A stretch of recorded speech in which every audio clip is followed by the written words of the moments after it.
Om Swastiastu, Namo Buddhaya, dan salam kebajikan. Selamat siang Indonesia, dengan saya Nur Akila Mastail sebagai host pada hari ini. Selamat datang di Dialog Nasional edisi khusus tentang radikalisme dan intoleransi. Isu ini bukan hanya ancaman bagi keberagaman bangsa kita, tetapi juga menjadi tantangan bagi persatuan nasional. Maka hari ini kita akan mendengar perspektif dari para ahli, para korban, serta pejabat untuk memahami akar masalah dan mencari solusi bersama. Mari kita mulai dengan laporan dari lapangan. Untuk itu, saya serahkan kepada pembawa berita Siti Nurfadila Rahmi. Nurfadila, apa yang bisa Anda sampaikan tentang kasus-kasus terkini? Saya Siti Nurfadila Rahmi melaporkan bahwa dalam beberapa bulan terakhir, kasus radikalisme di Indonesia meningkat signifikan, terutama melalui penyebaran ideologi ekstrem di media sosial. Misalnya, kita melihat serangan terhadap kelompok minoritas agama di beberapa daerah seperti di Jawa Barat dan di Sulawesi. Menurut data dari Badan Nasional Penanggulangan Terorisme (BNPT), ada lebih dari 200 kasus intoleransi yang tercatat sepanjang tahun ini, termasuk pembakaran rumah ibadah dan kampanye kebencian online. Dampaknya tidak hanya fisik, tetapi juga psikologis bagi korban. Untuk mendalami ini, mari kita dengar narasumber utama kita. Terima kasih atas kesempatannya. Jadi, radikalisme sering berasal dari ideologi ekstrim yang disebarkan melalui media sosial tanpa filter. Pendidikan toleransi sejak dini dan dialog antar agama sangat penting untuk mencegahnya. Kita perlu program sekolah yang mengajarkan empati dan pemahaman budaya. Baik, mungkin itu saja dari saya. Terima kasih. Baik, sekarang mari kita dengar sudut pandang dari korban. Halo Kak. Apa kabar? Alhamdulillah baik Kak. Nah, di sini saya akan bertanya, apakah Kakak pernah mengalami sikap intoleran? Ya, benar. Apakah Kakak bisa membagikan pengalaman Anda? Oke, sini saya akan membagikan pengalaman saya. Saya justru dari kampung halaman saya dikarenakan saya berbeda keyakinan. Itu sangat menyakitkan. Tapi saya percaya bahwa pendidikan bisa mengubah stigma ini dengan menunjukkan bahwa perbedaan adalah kekayaan, bukanlah ancaman. Sakit sekali ya Kak? Ya, sakit Kak. Terima kasih Kak.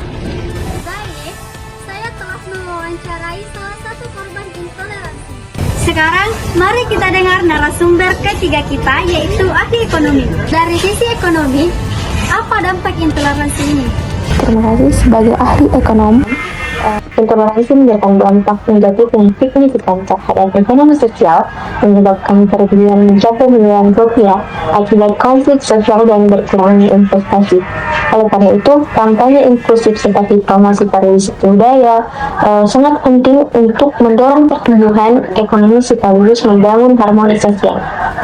Dan data dari Bank Dunia menunjukkan bahwa negara dengan tingkat toleransi tinggi mengalami peningkatan investasi asing hingga 20%, sementara konflik intoleransi dapat menurunkan PDB hingga 2-3 per tahun.